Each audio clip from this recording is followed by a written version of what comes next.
नमस्कार साथियों, हिंदी स्टेनो गणोत वाले चैनल में आपका हार्दिक स्वागत है।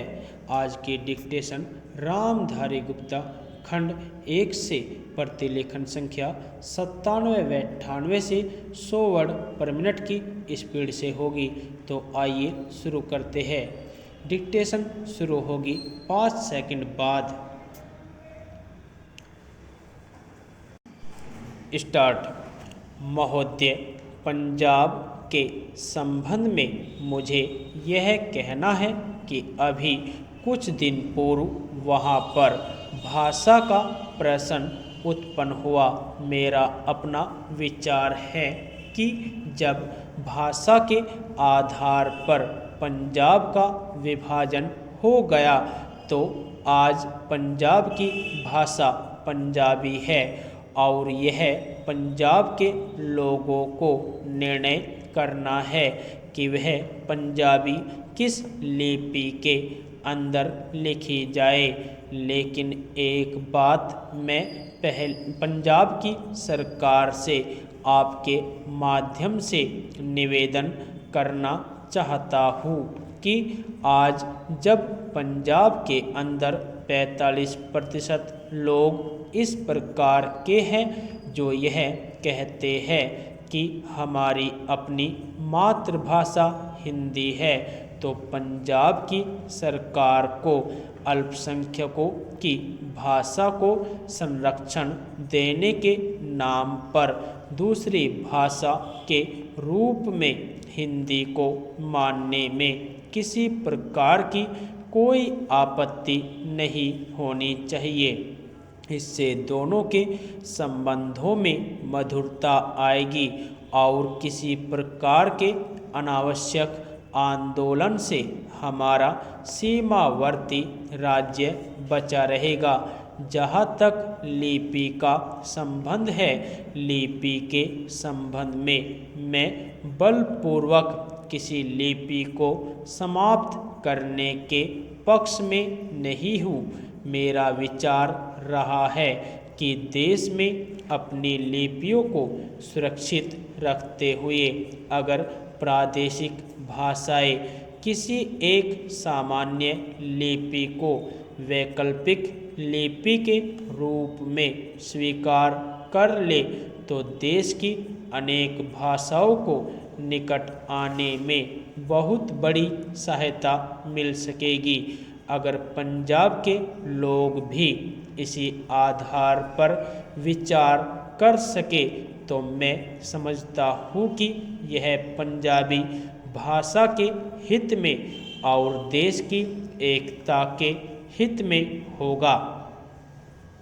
अंतिम बात जिसको कहकर मैं अपना भाषण समाप्त करना चाहता हूँ वह प्रश्न जो आज पंजाब और हरियाणा में तनाव का कारण बना हुआ है और वह है चंडीगढ़ का प्रश्न। सभापति जी, आपने देखा होगा कि कल इस प्रश्न को लेकर यहाँ एक गर्मा गर्मी का वातावरण भी उत्पन्न हुआ। इसके लिए मैं मुख्य रूप से केंद्रीय सरकार को दोषी मानता हूँ। सरकार की अपनी आदत है कि जो इस प्रकार के विवादास्पद प्रश्न होते हैं उनको लंबा टालने की इसकी प्रवृत्ति बन गई है। सरकार सोचती है कि अगर कोई प्रश्न लंबा टाला जाएगा तो लोग भूल जाएंगे और अंत में तनाव स्वतः ही नहीं रहेगा। इतिहास इस बात का साक्षी है कि जिस प्रश्न को सरकार ने टालना चाहा, चाहे मैसूर महाराष्ट्र का सीमा विवाद का प्रश्न हो, गोदावरी या कृष्णा के जल का झगड़ा हो। महोदय, पंजाब के अंदर चंडीगढ़ का झगड़ा हो, सरकार ने जिस झगड़े को टालना चाहा वह झगड़ा और अधिक उग्र रूप लेकर देश के और सरकार के सामने आया। इसलिए मैं चाहूँगा कि इस सरकार को आगे के लिए यह परंपरा डालनी चाहिए कि जब भी इस प्रकार के कोई प्रश्न आए तो उन प्रश्नों पर दृढ़ता से विचार किया जाए और तत्काल उनका समाधान किया जाए। वर्षों तक उन प्रश्नों को लटकते छोड़ लोगों को आपस में संघर्ष का अवसर नहीं देना चाहिए। मैं आपसे निवेदन कर रहा हूँ कि जो राष्ट्रीयकरण के समर्थक है वे भी राष्ट्रीयकरण को साध्य नहीं मानते। प्रधानमंत्री ने स्वयं स्वीकार किया है कि अनेक देशों में बैंक सरकार के हाथ में है, लेकिन बैंक सरकार ने ले लिया तो समाजवाद आ गया। ऐसा कोई नहीं कह सकता। जिन देशों में समाजवाद नहीं है वहाँ बैंक सरकार के हाथों में है।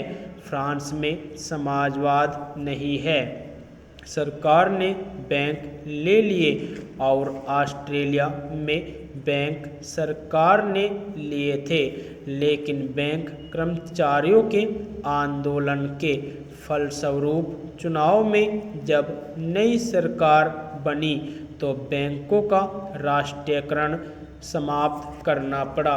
राष्ट्रीयकरण कोई हर रोग की रामबाण औषधि नहीं है और राष्ट्रीयकरण सरकारीकरण में नहीं बदलना चाहिए। जिस तत्परता से सरकार ने बैंकों को अपने हाथ में लिया है उससे आर्थिक क्षेत्र में कठिनाइयाँ पैदा हो सकती है। नए नए लोगों में नई नई आशाएं जागी है। क्या ये आशाएं पूरी की जा सकेगी? अगर ये आशाएं पूरी नहीं की गई तो उनके परिणाम भयंकर होंगे। सहकारिता के क्षेत्र में हमने लोगों में नई आशाएं जगाई है। हमारा तंत्र उसको पूरा कर पा रहा है। समाजवाद मात्र इरादा नहीं है, इरादे अच्छे हो सकते हैं, नेक हो सकते हैं, लेकिन जिस मशीनरी के द्वारा, जिस तंत्र के द्वारा वह इरादे व्यवहार में लाने हैं, अगर वह मशीनरी भ्रष्ट है, अगर वह तंत्र अक्षम है, अगर जनता के प्रति उनके हृदय में सहानुभूति नहीं है, तो फिर राष्ट्रीयकरण भी सहकारिता की तरह से एक बदनाम चीज हो जाएगी। सरकार बहुत से कारखाने चला रही है, कुछ अच्छे चल रहे हैं, कुछ बुरे चल रहे हैं, लेकिन कारखाने चलाने के लिए, सरकारी संस्थाएं चलाने के लिए जैसे आदमी हमें चाहिए वैसे आदमी तैयार करने का हमने प्रयत्न नहीं किया है।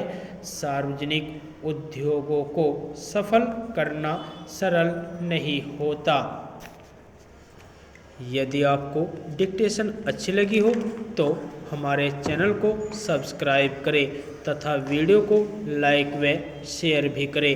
धन्यवाद।